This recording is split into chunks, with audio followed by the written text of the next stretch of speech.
ಮೆಣಸಿನಕಾಯಿ, ಧನಿಯಾ ಈ ಥರ ಚೆನ್ನಾಗಿ ಕುಟ್ಕೋಬೇಕು.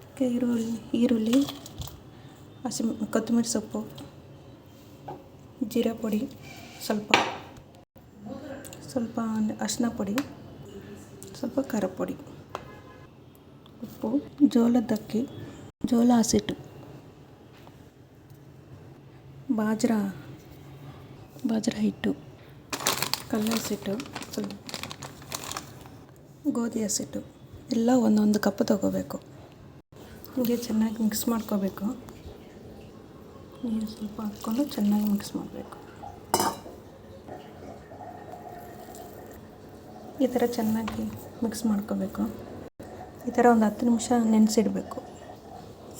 ಈ ಥರ ತವ ಮೇಲೆ ಎಣ್ಣೆ ಹಿಂಗೆ ತಡ್ಕೋಬೇಕು. ಹಿಟ್ಟು ನೋಡಿ ಚೆನ್ನಾಗಿದೆ ಅಂತ ಸ್ವಲ್ಪ ತೊಗೊಂಡು ಇದ್ರ ಮೇಲೆ ಹಿಂಗೆ ತಟ್ಟಬೇಕು. ನೀವು ತವ ಮೇಲೆ ಬೇಕಂದರೆ ತಟ್ಬೋದು, ಇಲ್ಲ ಕವರ್ ಬೇಕಂದ್ರೂ ತಟ್ಬೋದು. ಸ್ವಲ್ಪ ದಪ್ಪ ಇರಬೇಕು. ಇದೆಲ್ಲ ಸ್ವಲ್ಪ ಹೋಲ್ಸು ಒಂದು 3 ಹಾಕ್ಕೊಂಡ್ರೆ ಚೆನ್ನಾಗಿ ಬೇಯುತ್ತೆ ಅಂತ.